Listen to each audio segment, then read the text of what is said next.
Olá, pessoal, sejam bem-vindos ao nosso canal Inspira Sucesso. Hoje aqui, mais um podcast da série Inspiração Mulher. E hoje eu estou aqui também com uma mulher maravilhosa, carinhosa, cuidadosa. E vocês vão conhecer essa história. Antes de eu apresentar aqui nossa convidada, eu vou pedir para que você curte, compartilhe e comente aqui. Se você tiver alguma pergunta para nossa convidada, pode fazer aqui, tá bom? E sempre agradecendo as pessoas que nos seguem aí no canal, que têm prestigiado os nossos podcasts. Compartilhe lá, vai ser muito bom. Obrigado. Hoje eu tô aqui com uma amiga querida, de pouco tempo, mas já é querida, né? Toda sorridente. Lidiane Mello. Lidiane Mello. Seja bem-vinda ao nosso podcast Inspiração Mulher.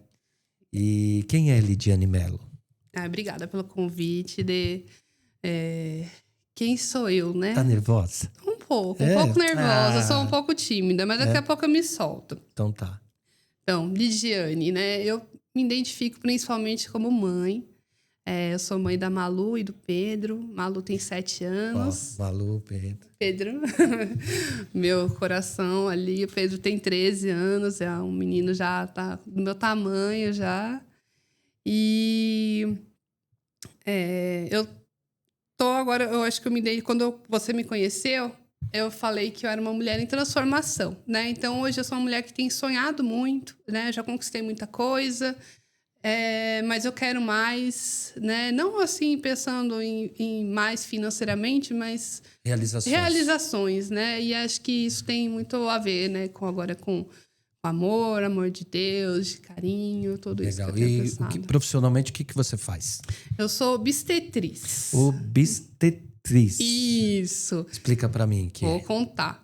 É uma profissão, né? Obstetriz, ela é muito famosa na Europa. Ela chegou no curso da USP, que é o curso de obstetrícia. O primeiro curso foi em 2005, que forma...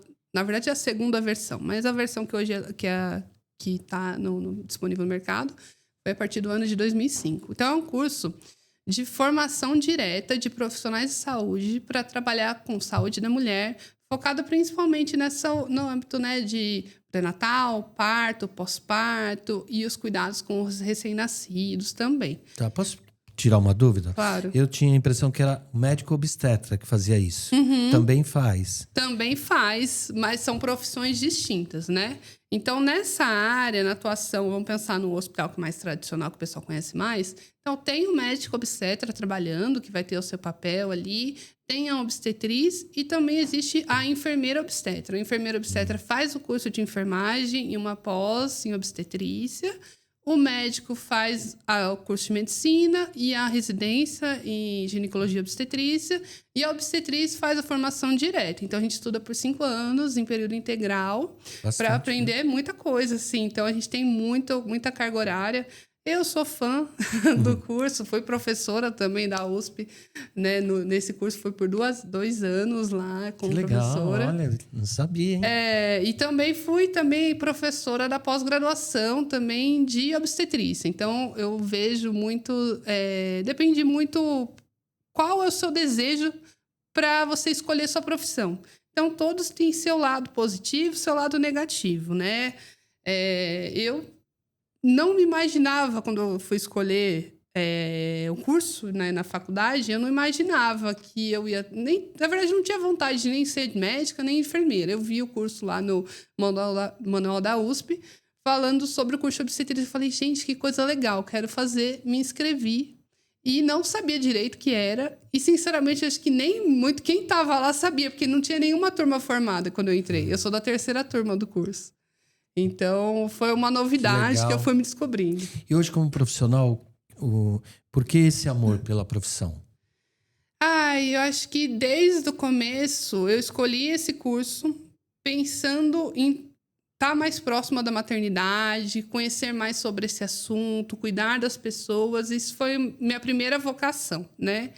Chegando lá, eu percebi que com o princípio do curso da formação da obstetriz, a gente tem muito de fazer o bem, transformação, olhar aquela mulher, independente se é uma mulher, né, independente do poder aquisitivo, Da classe social, cor, raça, cor, religião, time que torce. Eu não posso torcer pro Corinthians, o resto... E aí a gente atender essa mulher de forma muito respeitosa, né? Então, o curso de obstetrícia ele é muito forte. Além dos princípios ali da saúde, a gente traz muito a vertente da antropologia, da psicologia. Inclusive, o doutorado que eu fiz é voltado pela parte da antropologia da saúde, porque é assim que a gente vai enxergar o ser humano, sabe? De uma forma integral, não apenas só focando ali na mulher gestante, que está crescendo tantos centímetros a barriga, quanto está pesando, isso aqui. Então, além de muito mais desses dados, que também são importantes, a gente tem todo esse aspecto aí de ter uma visão integral da mulher. Da mulher e como futura mãe também, né? Sim. E o próprio feto, né? O próprio bebê. Legal. O pai também, né? Mas eu sou mais focada na mulher.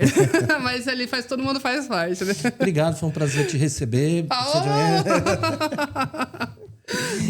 Lidiane, conta um pouquinho da tua história. Conto. Como que você chegou a ser essa mulher plena aí? Eu fiquei orgulhoso de você, viu? Eu não sabia que você tinha dado aula, deu aula para pós-graduação. Sim, né? sim. Não sabia de tudo isso, não. Tem história. Vou contar então um pouquinho, né? Eu venho de uma família onde as mulheres são muito fortes, né? Então, mulheres que se superaram, né?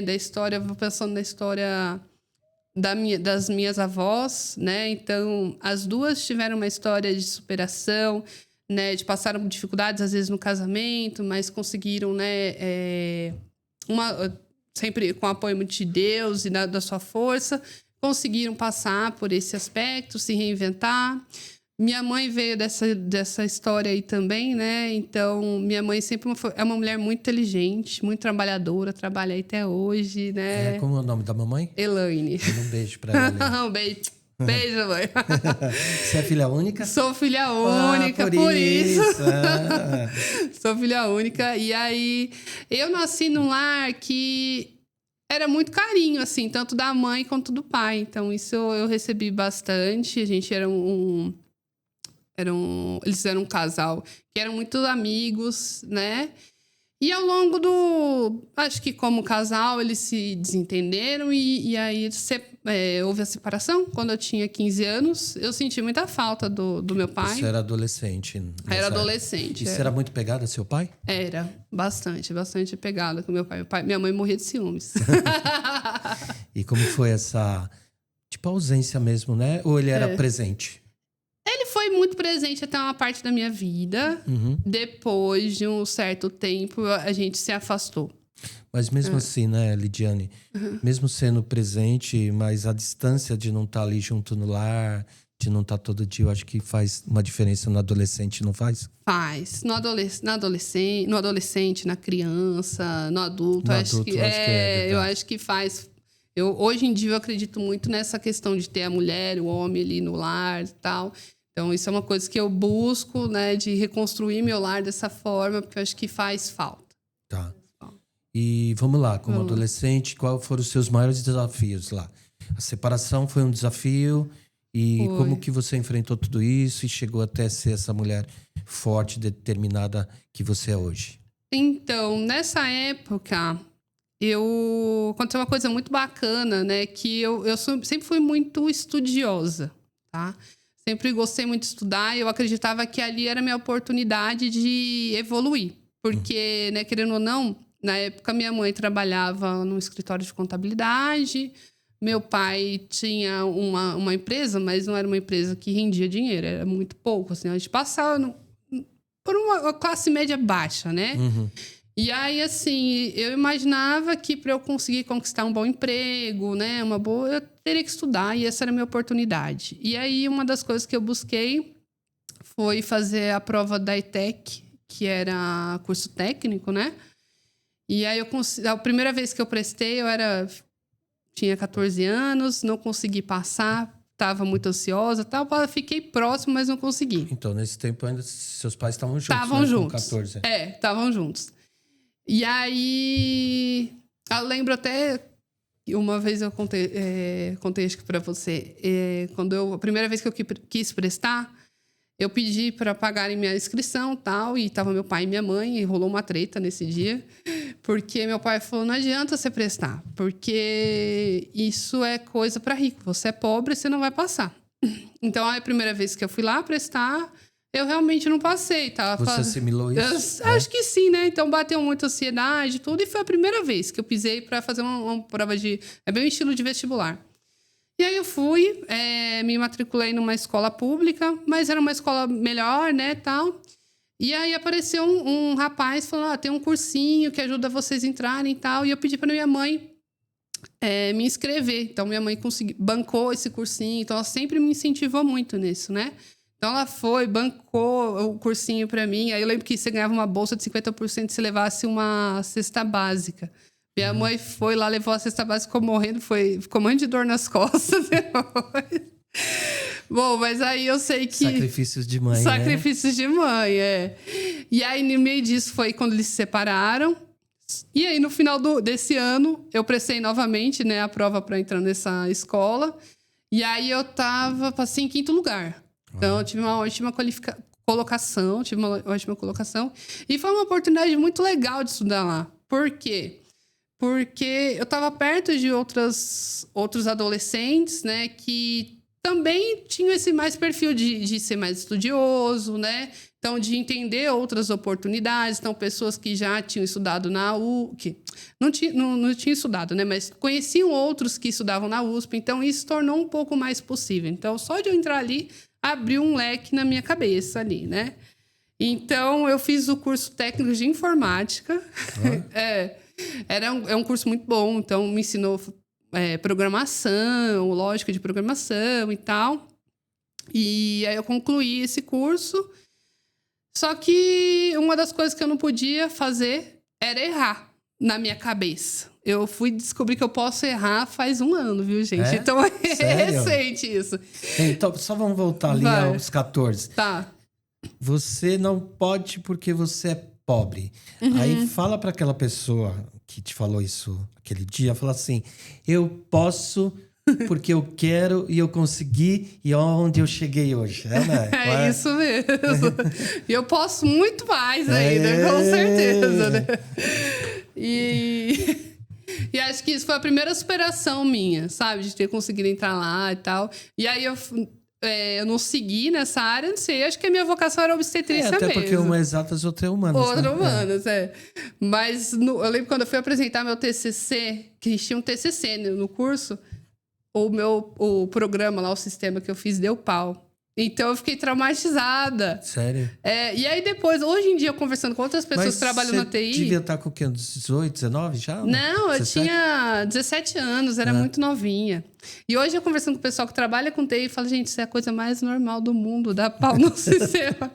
E eu senti que eu era a pior pessoa do mundo.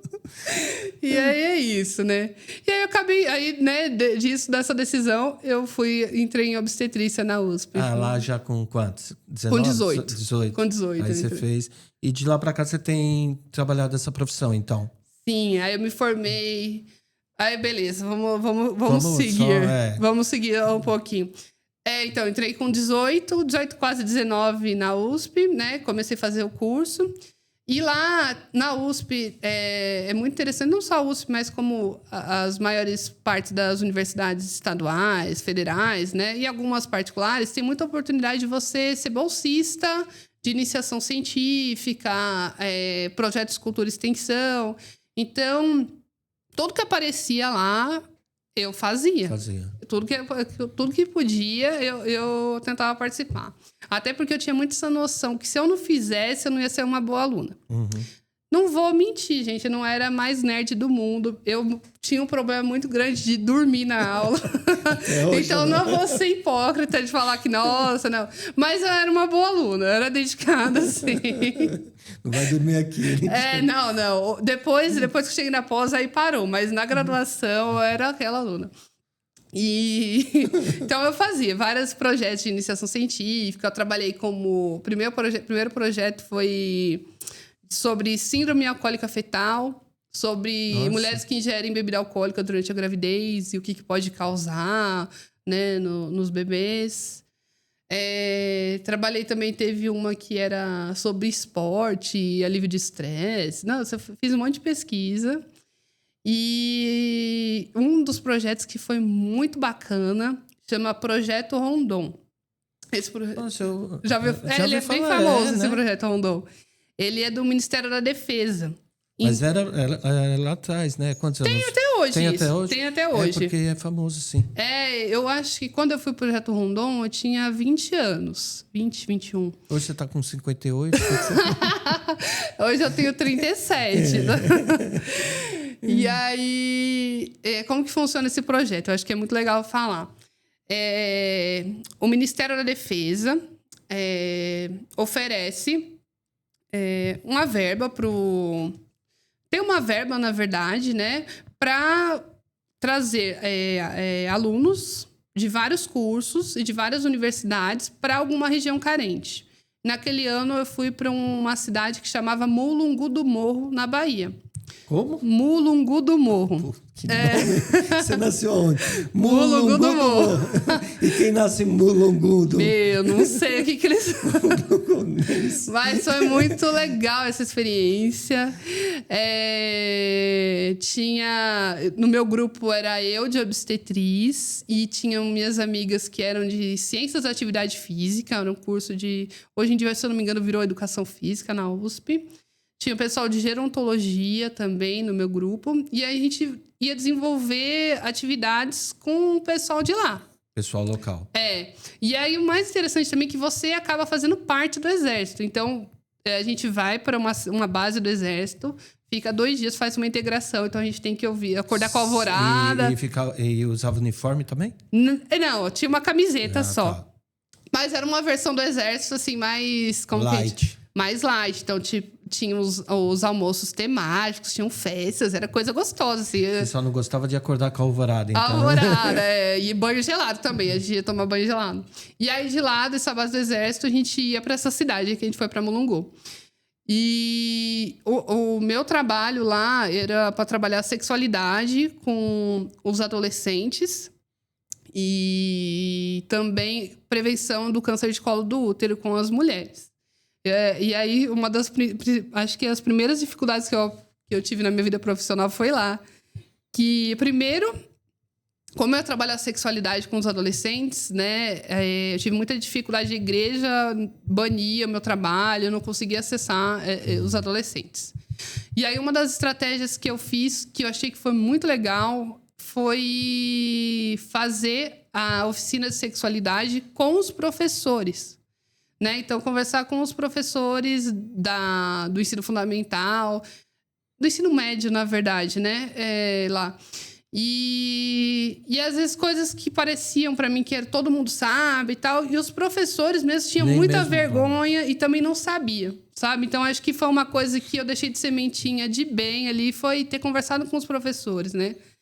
E outra coisa que foi muito legal também nessa experiência aí do Projeto Rondon... que, imagina, eu estava em Mulungu do Morro, que é uma cidadezinha ali que só tem um abraço 2 ruas. Vocês, um abraço. De Mulungu do Morro, a gente andou mais 2 horas na estrada de terra para chegar nesse povoado. Já pensou aquelas crianças te vendo hoje? Então. Lá? A tia lá. Não, você tem noção, só que eles gostavam tanto da gente. Teve uma vez que um menino chegou com um calango morto pra gente de presente. E eu morro de medo. E sei lá, agradecendo, né? Essas crianças hoje em dia já tá com uns 22, acho, né? E aí eu cheguei nesse povoado 2 horas depois ali da cidade. E o meu objetivo era me preparei para falar sobre prevenção do câncer de colo do útero. E eu chego numa casinha, que era uma escola de pau a pique, assim, não tem luz nem nada. Eu chego nesse lugar, só tem homem. E não era nenhum homem de 20, era uns senhores, assim, de 60, 70 anos. E eu, meu Deus do céu, o que eu vou falar nesse pessoal, né?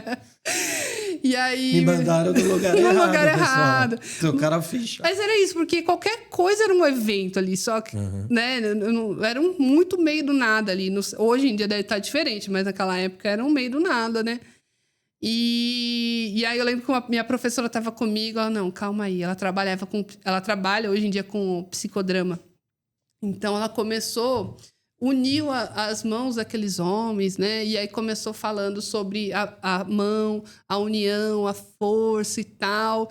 E aí foi rolando um grupo muito legal, muito bacana. E as mulheres vendo os homens ali, tomaram coragem e entraram também ali, começaram a participar. Então veio criança, veio mulher, veio homem, veio todo mundo. Legal. E no final eu comecei a falar sobre o câncer de colo, prevenção do câncer de colo do útero, né? Na época era o Papa Nicolau, a principal forma de prevenção, e eu estava falando sobre isso. E um daqueles homens ali de 60, 70 anos levantou a mão, não, mulher tem que se prevenir mesmo, tem que ter vergonha, tem que fazer o exame e tal. Inclusive, eu fui fazer o exame de próstata e tal. Então, você vê como que surpreende, né? A gente chega num lugar pensando todo com um preconceito, achando que o pessoal é atrasado. E aquilo te transforma. Então, eu acho que o Projeto Rondô é muito interessante, não tanto ali para a comunidade. É importante para a comunidade, mas, assim, é importante para transformar... a visão dos profissionais e também vestir a sandália da humildade, sabe? Vestir para você também estar aprendendo. Profissional humilde, né? E me fala uma coisa, isso te transformou num profissional. Você ficou mais para o mundo acadêmico ou foi também para a área médica? Quando eu me formei, eu acreditava que o meu maior desejo era seguir o mundo acadêmico. Tá. Eu fiz os estágios, mas no estágio... Hoje está um pouco melhor. Na época era muito difícil. Hoje a obstetrícia no Brasil tem muito que se evoluir, muito. É muito retrógrado, as mulheres sofrem muita violência. Isso hoje em dia. E há 13, 14 anos atrás era muito maior. Era muito pior. Então, passar para o estágio foi um pouco difícil para mim, sabe? Então, eu gostava muito de estar ali, só que eu achava que aquele ambiente não era para mim. Então, quando eu me formei,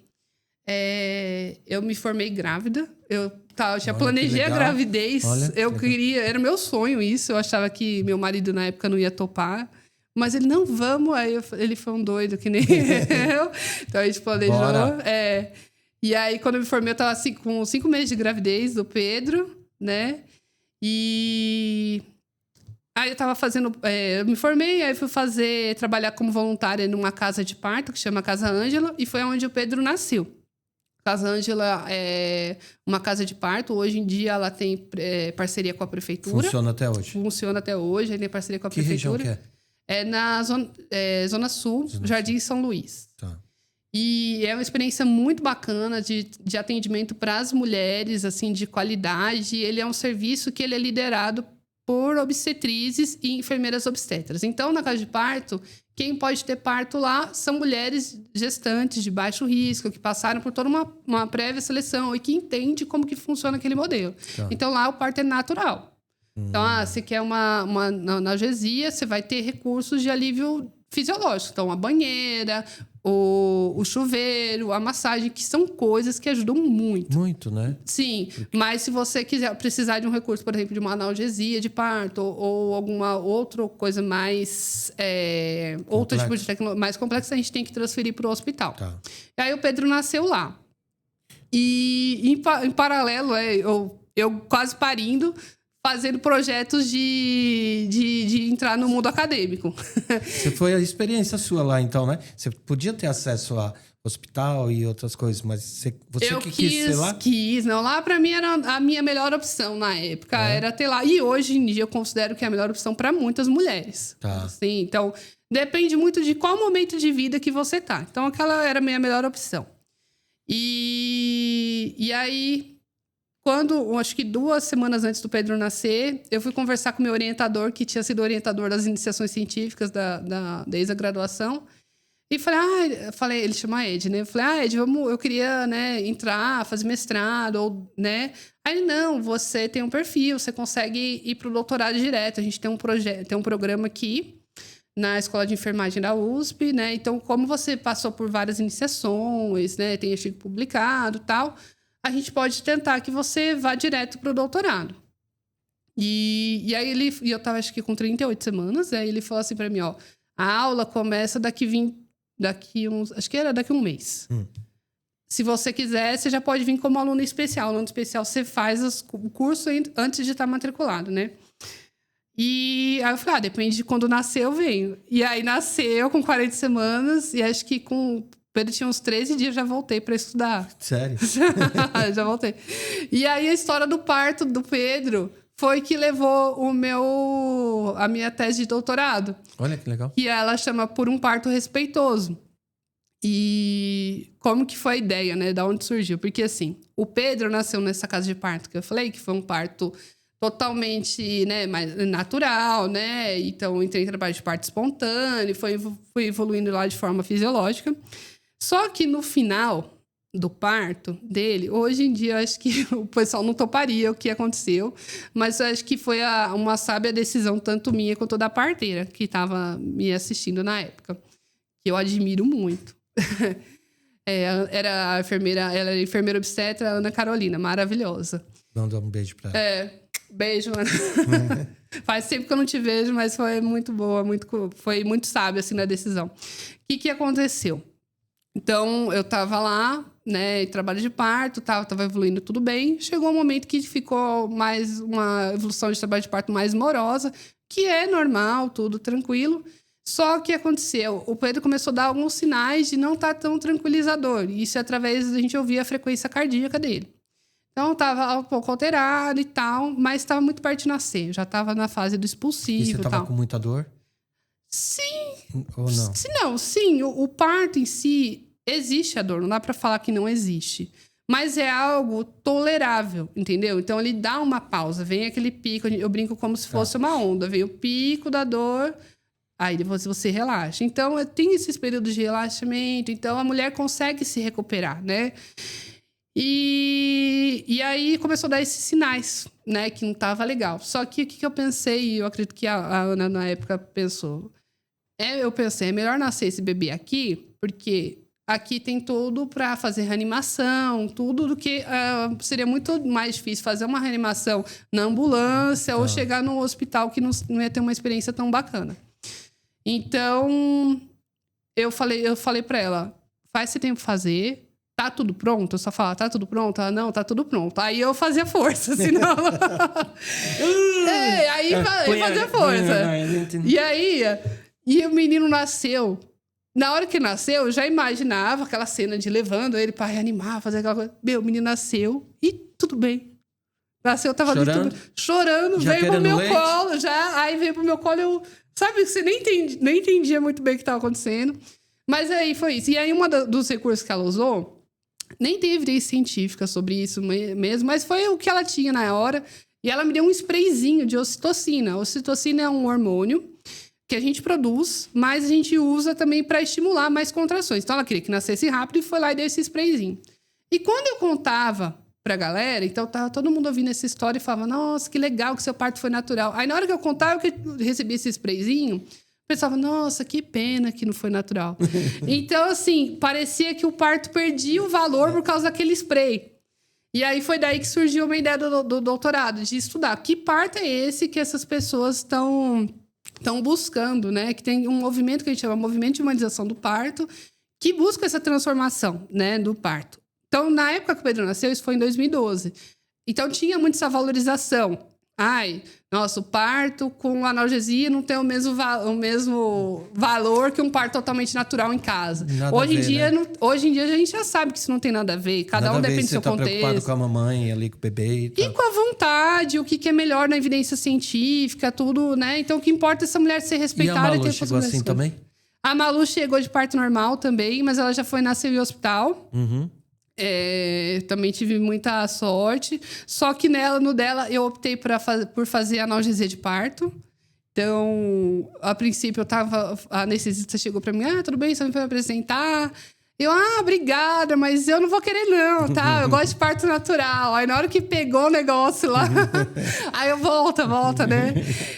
Porque na época ainda da Malu tinha um pouco de preconceito, não trabalhava tanto com analgesia. E hoje eu vejo que é um recurso, assim, que para quem precisa é maravilhoso. E existem leis que obrigam tanto o Estado ou tanto, né, a rede suplementar, a parte particular. Informação, né? Deixa eu te perguntar, você tem algum canal, algum Instagram, algum material que fala sobre isso? Eu tô divulgando agora meu Instagram, chama Lidiane Obstetriz, onde eu falo sobre isso e falo sobre vários outros assuntos também. Inclusive, eu também tenho agora o meu site que chama www.acolhegestante.com. Peraí, calma, fala devagar. www.acolhegestante.com.br. Ela fala rindo aí. Desculpa. E aí eu divulgo isso. Que legal, parabéns pelo seu trabalho. Obrigada. E você é uma mamãe vitoriosa, né? Valorosa, né? Sim, sim. A sua experiência é fantástica. E não acaba nisso, você tem história aí pra... Então, você vai falar com parteira, a parteira adora falar de parto. Mas e vamos voltar então à história da Malu. Da Malu. Mas obrigado por você ter compartilhado essas experiências fantásticas, porque para nós homens, acho que é tudo assim, né? Aqui já foi, tá tudo certo, né? Uhum. Mas é importante o acompanhamento, né? O pré-natal, todo o acompanhamento antes e pós, né, Lidiane? Sim, e até mesmo para... Pensando hoje, vamos pensar agora falando um pouquinho do homem também, né? Como que é o homem no pré-natal ou no parto, né? Então, muitos homens às vezes ficam afastados, né? E acham que as decisões são tomadas ali pelo médico, né? Nem pensa numa obstetrista nessa assistência. Sempre pensa, o médico vai chegar ali e vai resolver. E não é isso, né? Isso é uma decisão muito da mulher e do marido ali, né? Então, do casal ali, ou às vezes também casal de duas mães, também hoje em dia tem bastante duas mulheres, né? Criando novas famílias também. Então, assim, é uma coisa que tem que ser pensada, tem que ser discutida, até mesmo para o cara, se ele não tá perdido, sabe? Chegar lá no hospital e não saber o que tá acontecendo, para onde vai, qual que é o direito, como proteger aquela mulher, sabe? Então, isso é muito importante, o homem estar dentro do pré-natal. Pessoal, entra lá no site, no Instagram e conversa Lidiane com ela. Obstetriz. E quais os outros desafios? Como mamãe ou como mulher nós vamos falar? Eu acho que a gente pode... Acho que eu vou seguir minha linha cronológica, então, um pouquinho, né? Então, eu contei que eu casei, né? Tive o Pedro, a Malu. E a gente teve um casamento onde sempre, desde o começo, a gente teve muito amor. Então, teve... a gente sempre desejou muitos filhos. Os filhos foram muito queridos. Sempre foi a nossa prioridade, né? Mas chegou um momento que o nosso casamento acabou. Isso foi... Um pouco depois de eu ter descoberto uma coisa da Malu, que a Malu é uma criança autista, né? A gente descobriu isso quando ela tinha acabado de fazer 2 anos. Só uma curiosidade. Durante 2 anos você não percebeu? Ela existe nos autistas uma parte, eu não sei o Esse termo correto. Esse é um assunto também bem interessante, né? Então, eu acho que é muito importante a gente conversar sobre isso. Por quê? O que aconteceu? Primeiro que alguns autistas têm alguns retrocessos no desenvolvimento. Então, isso aconteceu com a Malu. E quando que isso aconteceu? Foi bem na época da pandemia. Então, a Malu nasceu no final de 2018, né? Então, quando ali a pandemia, ela tinha 1 ano e meio. 1 ano e meio, mais ou menos, né? Quando começou a pandemia. Então, antes disso, ela era uma criança que estava buscando outras crianças para brincar. Ela falava pouquinho, falava oi, chamava a cachorra, a Nica, dançava, buscava, falava Malu, e ela olhava. Então, e ela é linda, eu conheço ela. Linda, lindíssima. Os dois são lindíssimos. E aí, conforme foi passando a pandemia, né? Então, a gente ficou ali, né? Todo mundo... eu saía para trabalhar, tal, mas ela ficava só ali, dentro de casa, não tinha contato com vó, com outras crianças. E aí, no começo, a gente falava, não, acho que isso é o reflexo da pandemia. Que ela tá tá mais quieta, é reflexo da pandemia. Até que um dia, o Pedro tem TDAH. Né? Depois eu descobri que o Pedro também é uma criança autista, mas o Pedro teve um desenvolvimento, falou, né? Dentro do tempo esperado, andou e tal. Então, a gente sabia que ele era uma criança mais agitada, né? E aí, então, ele sempre passou com o neuropediatra. E aí a neuropediatra, levei o Pedro um dia na consulta, né? E a neuropediatra já me conhecia desde a gravidez da Malu. E ela falou, e a Malu, como que tá? Ela falou, a Malu faz tal coisa? Eu, não. A Malu faz tal coisa? Não. A Malu faz tal coisa? Não. Aí eu já entendi, né? E aí, nisso, eu marquei no dia seguinte, eu marquei consulta dela com o neuropediatra. Não marquei com a mesa, porque era particular, não tinha grana pra fazer isso, né? E aí, o neuropediatra falou, não, muito provavelmente a Malu é autista. Aí a gente começou toda a parte de ir atrás de avaliação neuropsicológica e tal. Então, quando você descobre, é um baque, né? A gente pensa como uma fase meio que de luto, né? Porque você cria toda uma projeção naquela criança, né? E você pensar que essa criança vai ser diferente e você nem sabe muito bem o que vai acontecer, né? Hoje em dia, como mãe, eu sou uma mãe muito feliz. E a Malu também é uma criança muito feliz, e o Pedro também. Então, assim, hoje em dia eu não vejo dessa forma, dessa conotação negativa. Isso que eu ia te falar, né? Quem é pai e mãe de crianças especiais, né? Sabe o quanto eles são maravilhosos, né? Sim, e o quanto... Só que eu acho que nem você falou, quando você descobre, eu não sei se a palavra é decepção, tristeza, aí talvez você até culpe a Deus e tudo mais, né? Porque sim, meu filho, né? Fica questionando. Mas depois você vê o quanto que é maravilhoso, né? Com certeza, com certeza. E eu acho que é isso também, focar muito na... assim, é muito trabalhoso, né? Ser mãe. Exige muita muito. coisa, assim, por exemplo, né? A Malu tem uma rotina de fazer terapia das 8 ao meio-dia, todos os dias. De lá ela sai e vai para a escola. E na escola também ela tem uma acompanhante terapêutica, né?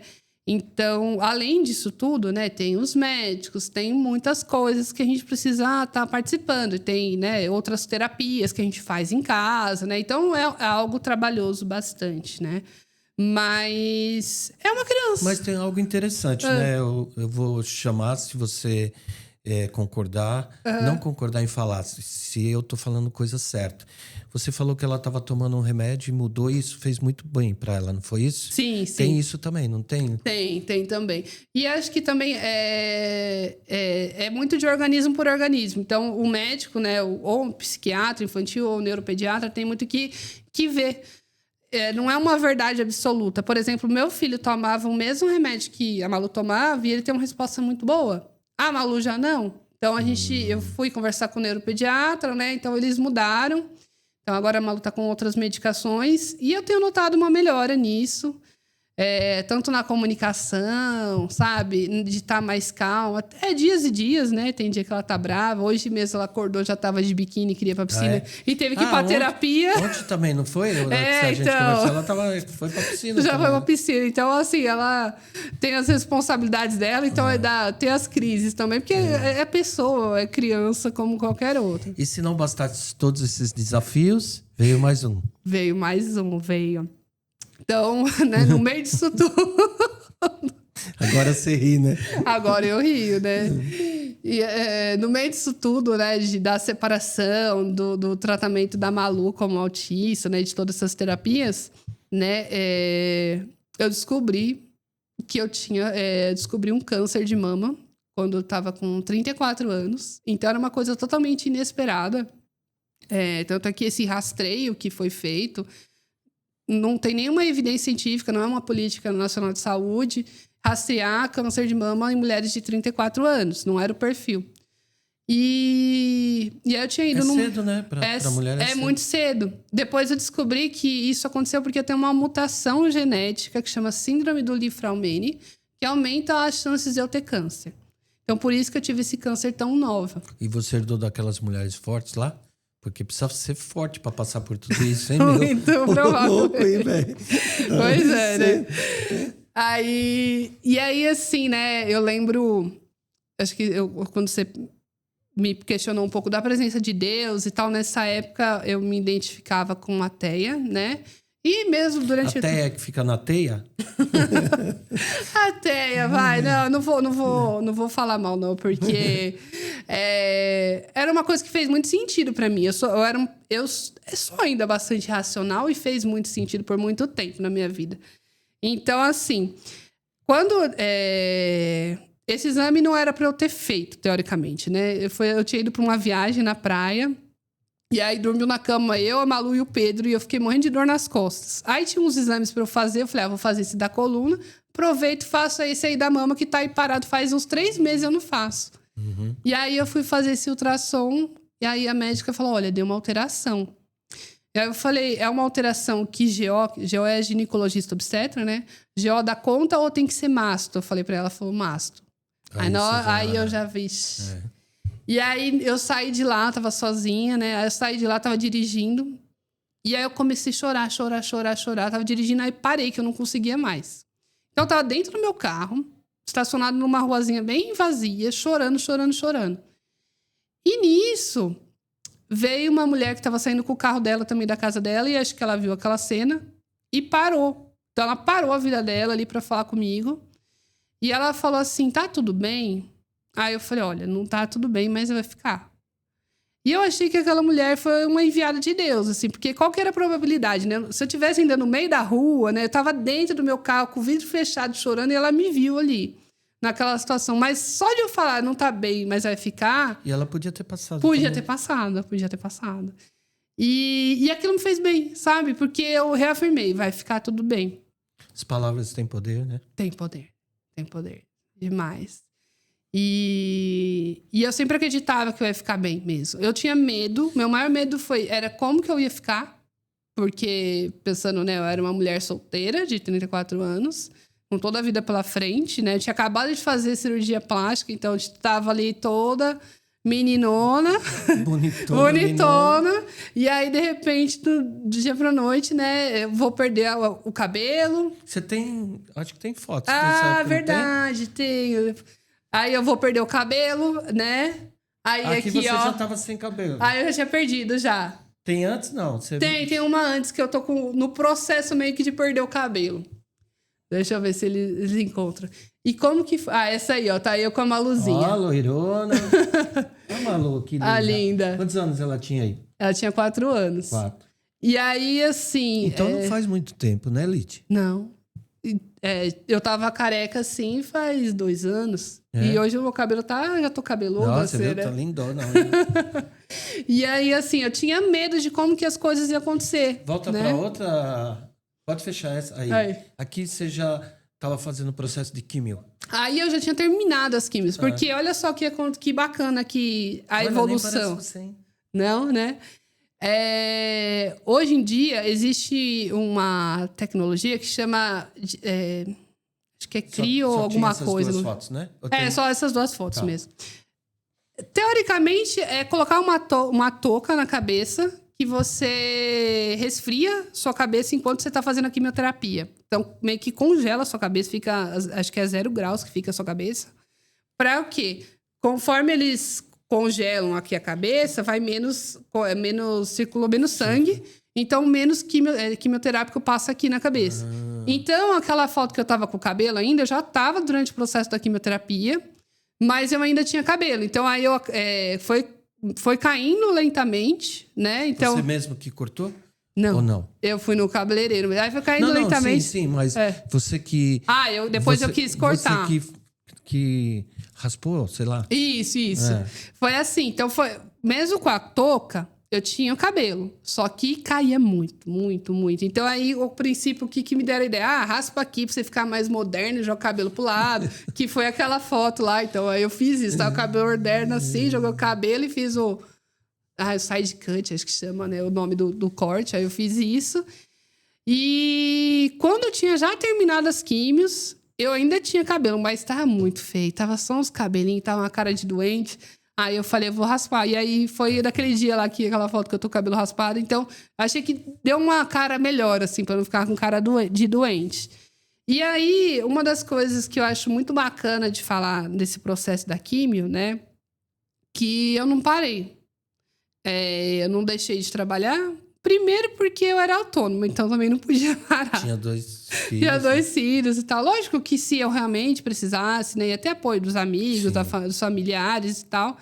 Mas eu acho que trabalhar me motivava, né? Então, assim, quando eu fiz químio, eu ficava assim, no dia da químio, eu ficava bem, conseguia até ir embora dirigindo. Olha. No segundo... Você ia sozinha? Eu ia com a minha mãe. Ah, tá. Minha mãe, minha amiga e tinha um namorado na época que me acompanhou.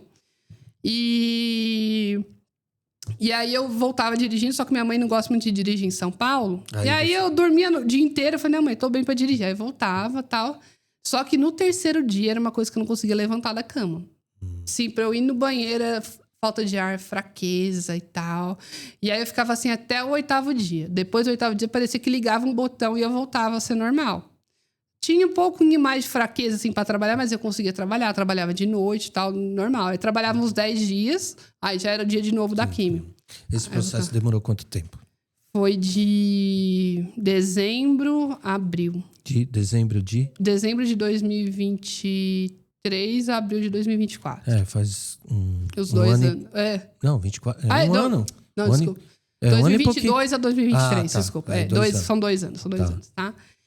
Mas é recente ainda, bem recente. E aí, depois, né, enquanto você vai fazendo a químio, eu vou fazendo os mais exames, aí descobri que eu tenho essa síndrome do Li-Fraumeni, então a indicação era retirar toda a mama. Então eu tirei as 2 mamas. As duas? As duas. Porque você só tinha câncer Tinha câncer no direito, mas eu tirei os 2, e inclusive o mamilo. Então aí eu tive que... No dia que eu fiz a mastectomia, eu achei até que ia ser mais tranquilo. Nossa, doeu. Porque eu já tinha feito plástica, e assim, com a plástica, com 10, 12 dias, eu já tava dirigindo. Fisicamente ou emocionalmente? Eu acho que mais fisicamente. Emocionalmente, achei que ia doer mais, doeu menos. Doeu bem menos do que eu imaginava. Você tava mais preparada, né? Tava. E eu sou muito otimista. Sou muito otimista. Então, assim, quando eu fiz a mastectomia, né? Então, ele já faz o começo da reconstrução da mama. Então, ele coloca um expansor com um pouquinho só, para ir aumentando, né, do tamanho que a mulher deseja, né? Então, aí no começo, aí aumentou um pouquinho, aí tinha uma cicatrizinha que eu peguei. Eu falei, ai, que linda, gostei. Então, eu gostei, sabe? Eu me apegava em coisas boas ali. Então, eu achei que a parte psicológica ia ser mais difícil para mim. Não foi tanto. Doeu muito. E aí, eu voltar a trabalhar ainda sem estar 100% recuperada foi difícil. Assim, no primeiro dia, bateu meio uma crise de ansiedade, uma vontade de chorar. Mas eu falei, não, vamos. Aí, eu voltei a trabalhar. Era meio que um T-Rex, assim, atendendo as mulheres, porque eu não conseguia mexer os braços direito.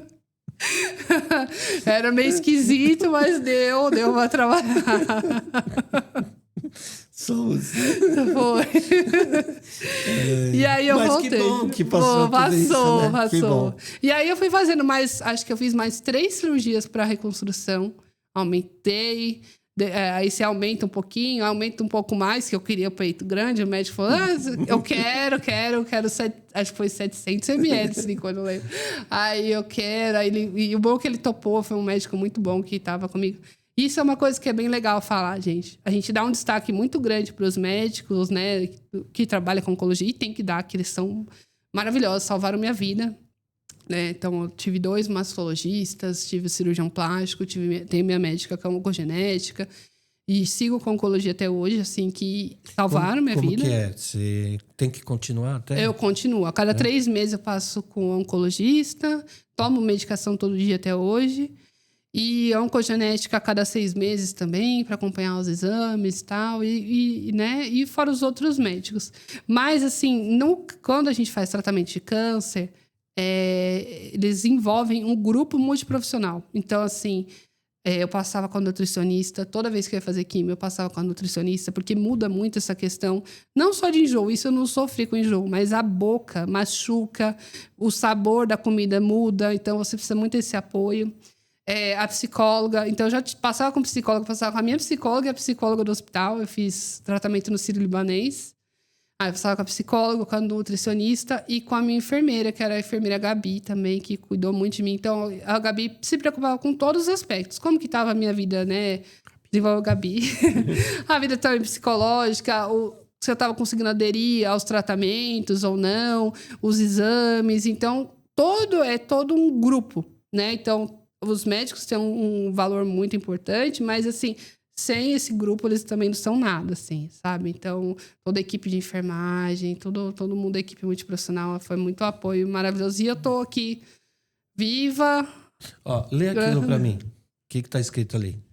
Inspiração. Mulher.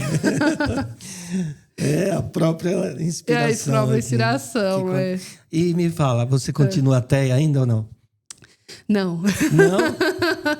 Mas eu acho que eu busquei Deus e encontrei Deus no momento de alegria. Isso que eu acho bacana, sabe? Não foi na hora que eu tava passando por dificuldade e falou, vem aqui me ajudar. Não foi na hipocrisia. Eu acho que foi na hora que eu percebi todo esse amor que Deus pode me dar e essa sensação, e estar acolhida, e ter alguém para conversar. Então,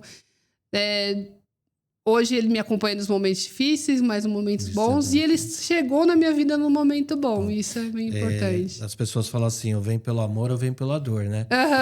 Apesar de toda a dor que você passou, você veio no amor, Vim no amor. Que legal. Parabéns, viu? Obrigada. Você é uma inspiração de mulher mesmo. Mas a gente estava conversando, vamos puxar mais um ainda.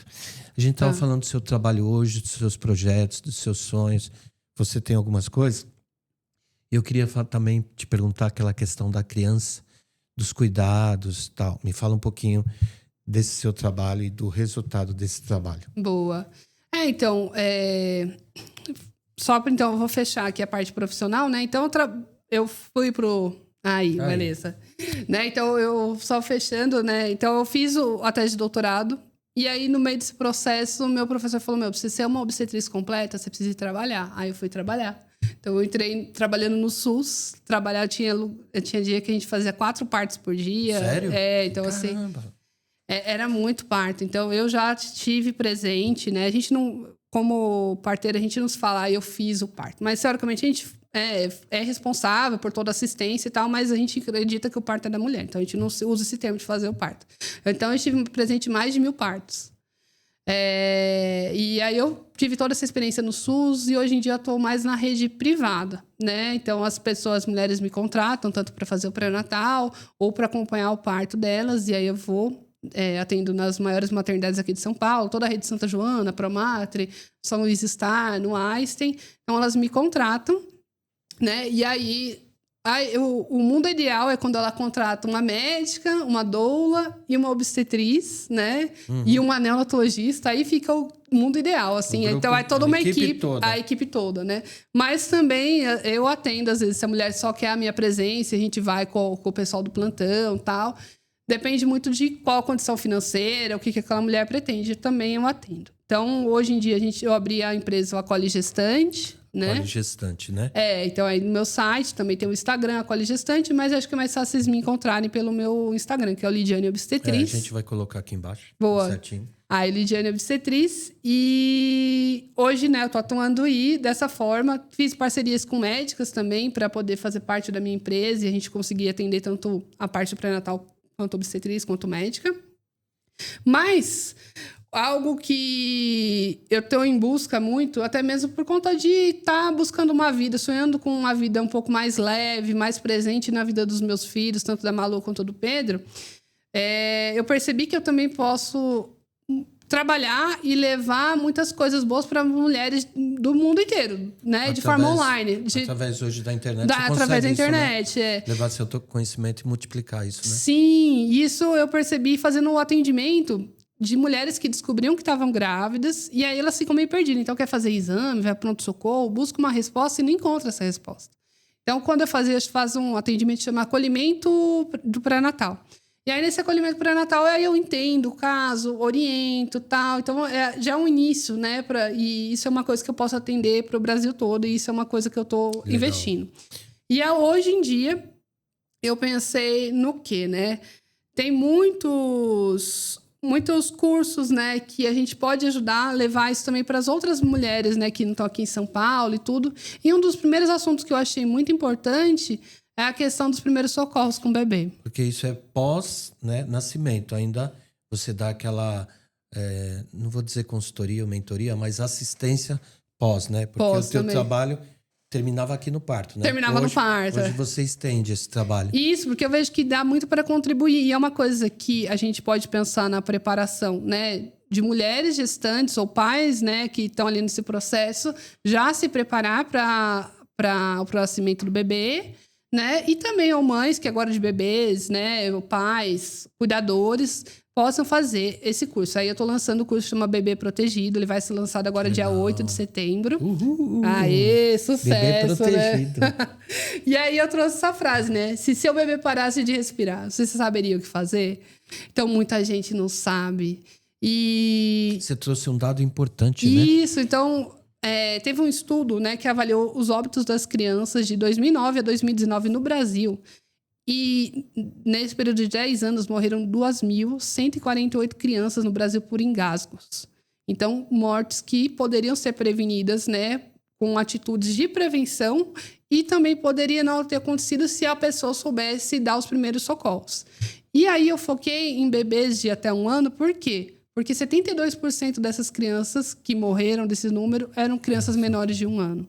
E é onde acontece a maior parte dos engasgos e tudo mais. Então, eu criei um curso de forma bem objetiva, trazendo informações informações atualizadas e práticas, para os pais estarem preparados nessas ações de emergência. Porque a gente vê muita matéria, né? Inclusive, aparece no jornal lá, tal policial, bombeiro, ou não sei o quê, conseguiu salvar o bebê ali naquele momento, né? A gente vê aquelas reportagens. Mas e se não tivesse eles, né? Então, o próprio pai, a própria mãe. E é muito difícil aprender. Quantos processos tem? Quanto tempo tem? É muito... Vamos pensar no seu curso. Quantas horas de curso para ele ter a noção dos primeiros socorros? Então, é um curso bem objetivo que eu fiz. Ele dura em cerca de 1h30. 1h30? É assim, porque a gente vai... É um curso também que eu fiz de uma forma bem acessível. Então, o valor vai ser inicial muito barato, assim. Para quê? Para não ficar enrolando muito. Então, vou falar as formas de como prevenir que aquilo aconteça e como resolver. Entendeu? E como simples acionar assim, ajuda. né? É simples e direto, entendeu? Então, esse é um curso de formação rápida para o pai estar preparado e saber como agir rapidamente, prontamente, entendeu? Mas em breve eu vou lançar outros Já tem cursos. um site desse? Vai ser do Acolhe Gestante, vai ter do site do Acolhe Gestante vai ter uma aba dos cursos. Como que chama? É mais fácil. No meu link do Instagram, no meu link da bio, vai ter a landing page do curso também. Aí eu vou conseguir divulgar. Lidiane, essa mulher valorosa, forte, poderosa, vai ganhar um presente, inspiração. Obrigada. Deixa eu ver. Olha! São histórias aí também de pessoas que superaram, né, seus desafios. A gente fala pessoas normais que ousaram crer e tiveram resultados extraordinários, que é o seu. Obrigada. Parabéns, viu? Vou ler com muito carinho. E que essas histórias também me toquem e consigam dar... Com certeza. Tem uma pessoa aí que foi curada de câncer. Nossa, né? A Najmi. Quer deixar uma mensagem final para essas mulheres, mamães que estão te vendo? O que você pode deixar de... Eu não vou falar muito acho que do meu coração, assim. Eu acho que quando a gente estiver em momentos ruins, sempre existe um novo olhar, sabe? Então, a gente, como mulher, foi criada muito para ser guerreira e tudo mais, mas eu acho que a gente pode sim pedir ajuda. A gente deve pedir ajuda quando precisa. Então, que nem eu falei, eu sou uma pessoa muito otimista. Mas tem momentos que bate, né, de você poder ter a humildade de pedir um apoio, de poder se mostrar, né, de transformar essa autoestima. E eu acho que é isso. Minha mensagem é para as mulheres e para os homens que possam se reinventar, possam ter novos sonhos, entendeu? Novas conquistas. Que é o que você está vivendo hoje, né? Isso. Costumo dizer o seguinte, que existe autoajuda e ajuda do alto, né? E hoje você pode contar com as duas, Com as duas ajudas. Fundamentais ali. Eu tenho fé que já deu certo, já. Obrigada, amiga. Deus abençoe. Sucesso nessa nova empreitada aí, nos seus projetos. Acho que é muito importante você poder ajudar quem não pode, né? E como você falou, é bem acessível, então não tem desculpa, tá aí o acesso fácil para você. E parabéns por ser essa mulher inspiração e também essa mulher que quer cuidar de gente. Sim. Como que é acolhedora? Eu sou. É minha paixão, gente. Eu sou apaixonada. Tanto na parte de ensinar novas obstetrizes, quanto trabalhar como obstetriz, ser mãe. Acho que eu vim no mundo pra isso aí. Manda um beijo pra Malu. Um beijo, Malu, E o filhão? Pedro, meu amor. Tá bom. Pessoal, acabamos mais aqui um podcast hoje, inspiração, com essa mulher que inspira, vitoriosa, guerreira, transformadora e que hoje tem transformado vidas. Obrigado, Lidiane. E para você que ficou até agora, nosso muito obrigado.